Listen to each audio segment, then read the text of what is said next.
بسم اللہ الرحمن الرحیم۔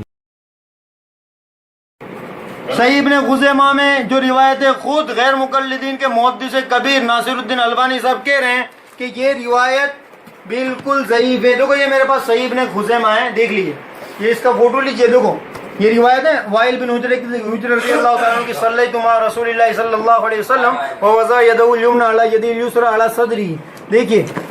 کہ یہ روایت میں نیچے ہی ناصر الدین البانی صاحب لکھ رہے ہیں کہ یہ روایت کیا ہے، اسنادہ ضعیف، یہ روایت ضعیف ہے۔ اب دیکھو یہ ہے غیر مقلد عالم فضیلت الشیخ مولانا ابو الحسن مبشر احمد ربانی صاحب کی کتاب۔ اب یہ سینے پہ ہاتھ باندھنے کے تعلق سے ایک روایت مسند احمد میں بھی ہے، خود مبشر احمد ربانی صاحب غیر مقلدوں کا عالم لکھ رہے کہ یہ ضعیف ہے۔ میں دوسرے کے کیا حوالے دوں، گھر کا بھید ہی لنکا ڈائے،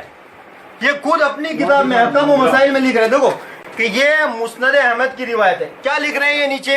شیخ شائب ارناؤت نے اس روایت کو یزو حاضہ علی صدری کے علاوہ صحیح لغیرہ قرار دیا ہے، یعنی یہ جو لفظ ہے یزو حاضہ علی صدری یہ ضعیف ہے، خود غیر مقلدوں کا عالم نے تسلیم کر لیا۔ اس کے علاوہ حضرت علی رضی اللہ تعالیٰ عنہ کا جو موقوف روایت ہے فصلی لربک ونحر کے تعلق سے، جس کو امام بخاری رحمۃ اللہ علیہ نے تاریخ الکبیر میں بھی بیان کیا ہے، اور اسی طرح امام بیہقی رحمۃ اللہ علیہ نے بھی اس روایت کو بیان کیا ہے۔ اب دیکھیے اس کے اندر جو راوی ہیں وہ کون ہے، مجہول الحال،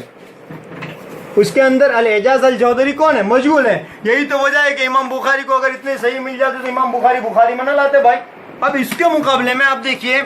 میرے پاس یہ ہے کتاب التمہید، اس کے اندر علامہ ابن عبد البر رحمۃ اللہ علیہ علامہ اسرم کے حوالے سے روایت نقل کرتے ہیں۔ دیکھیے حضرت علی رضی اللہ تعالیٰ عنہ کی، اور یہ ایسی روایت ہے کہ جس کے سب راوی بخاری مسلم کے سوائے ایک کے، العاصم الجغدری کے سب راوی بخاری مسلم کے، اور محدث اعظم جرح و تعدیل کے امام سعید بن یحییٰ بن سعید قطان کیا فرماتے ہیں معلوم کہ عاصم الجغدری یہ ثقہ راوی،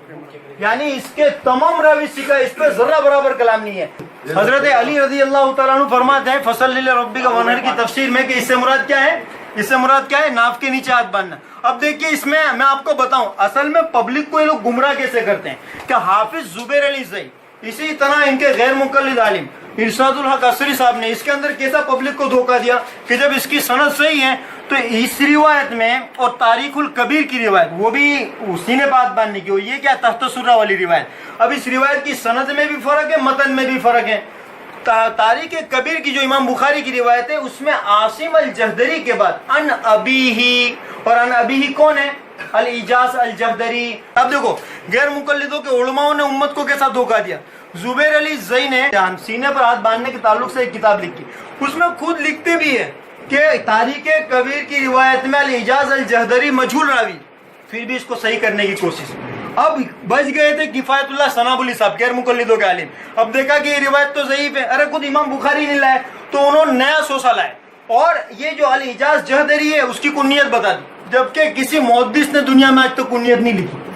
کوئی محدث کو نہیں پتا کہ ان کے استاد کون تھے۔ اللہ معاف کرے کہ حدیثوں کے اندر یہ تبدیلیاں